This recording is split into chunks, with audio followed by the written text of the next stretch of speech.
Hey, Georgia, who is your favorite character in Back to the Future? This is a tough one. It's like a choice I can't make, so I have to pick two. Okay. Um, and this may not have always been the case. I may have liked one or the other of these, but George McFly is one of my favorites, and I think probably always has been. Crispin Glover is delightfully weird in this as George.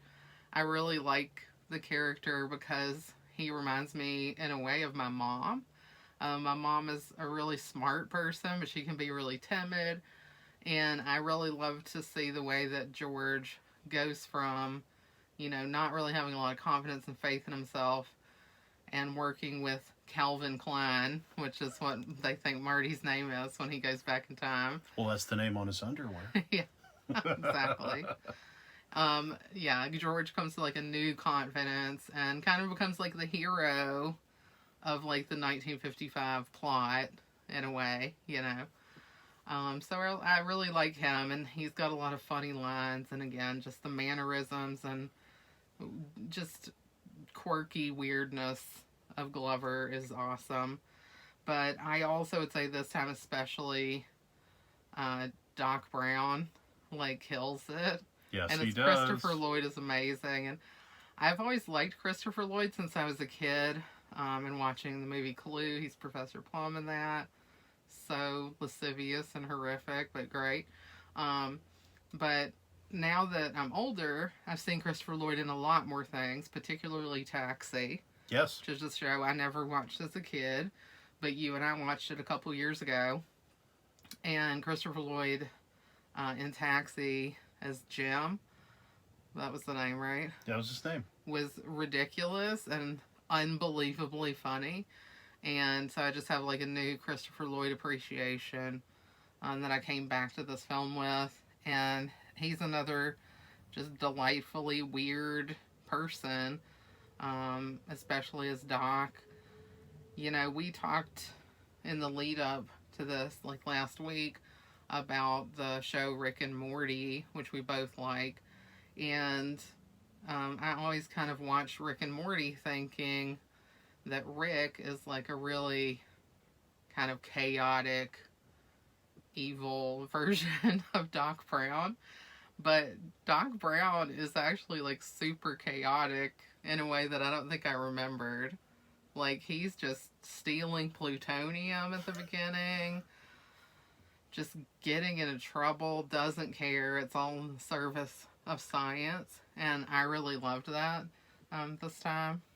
How about you? Who's your favorite? I'm like you. I mean, I don't know who I don't like in this. I think that's the way I want to go. I mean, right off the bat, Crispin Glover, yes. Yeah. Loved it. Loved everything about it. It shows you goobers can win. Nerds. Yes, nerds win. Leah Thompson, amazing. And the fact that Crispin Glover and Leah Thompson played young and old. Yes. And Biff too, for that matter. Thomas F. Wilson, powerhouse. That guy is so good. I had a new appreciation for Biff this time. Same. Biff was so great in this, and even playing old Biff. Yeah. And it was so funny and so well done. Mm-hmm. And 1955 Biff is really, really good. And then when he interacts with himself later in Back to the Future too, it was really interesting too. Yeah, he's so strong. He's so strong. He is, again, and we've talked about this before, fantastic villain. Really propels the movie forward. You want to see George knock his block off. Yes. The whole time. You want to see George get his independence from this bully, and then we get it and we love it. Christopher Lloyd, yes. Christopher Lloyd, Taxi. Before he was brought on as a regular as Jim, he was on for a guest star in some other role that kind of seemed like Jim, but it wasn't actually Jim. But when he showed up on Taxi, he took over. Yeah. He has this presence that is the size of a planet. Yeah, he's huge, but in a good way. Yes. Like, there's actors that are really big, and it's kind of like, whoa, scale No. it back. Christopher Lloyd is on Mars, and you just can't stop loving it. He's a maestro. I will say that. This guy has all the moves, and he knows exactly what he's doing at every time. Yeah. He knows how to say the lines in such a way that will make you laugh every single time. Yeah. And he also, you're like going along for the adventure with him. You know, he's like sweeps you up in it in a really fun kind of a way. And yeah, I mean, he's great. I mean, we've seen him in so many other things now too, like going back and One Flew Over the Cuckoo's Nest. Yeah, and he was. Tabor, I think. Yep, Tabor. Yeah, he every time he just like always is giving like 100% to the character, and it seems like he's gonna go over the edge, but he never does. He's always like dancing on the edge. Yeah, he never lets you down. And then you see him in other films, like in Who Framed Roger Rabbit, where he's just pure Terrifying. evil. Yeah, he can be so scary. Honestly, don't even like that movie because he's too scary. I understand. I I mean, mean, I haven't seen it. That's one I did see in the theater, and I haven't seen it for years, but yeah. I saw that at home, and the first time I saw that and I saw him, I was freaked out because, you know, it's like, yeah, you see him as this very funny guy and a very talented guy.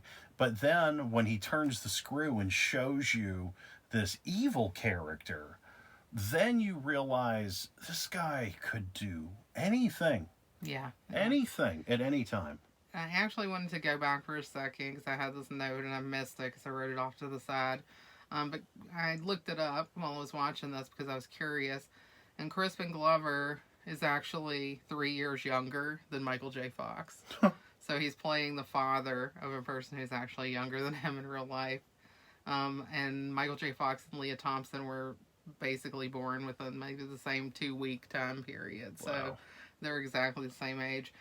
But I thought that both of them did such a good job playing these parent characters, even though they were young. And that also was wonderful for them to be young, to play like these high school kind of kids and still have it be kind of believable. Yeah. And I mean, well, and the other thing too, I didn't mention Michael J. Fox.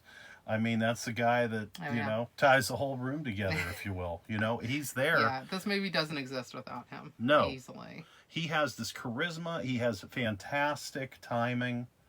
You know, in every single scene, you're glued to what this guy is doing. Yeah. I mean, he's like the quintessential teenager in 1985. Yeah, that's who you wanted to be. Yeah, you did. You wanted a skateboard, right? Yeah. He was cool and nerdy at the same time. Yeah. Like, he's kind of a dork, like listening to music and just wanted to play his guitar really loud.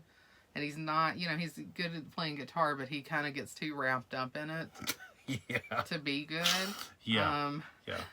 And he likes comic books, and he does, you know, he's just the kind of person that, you know, you are, but he's also cool at the same time. So somehow he manages to do both. And that's, you know, really appealing to a kid at that time. Very much. Very much.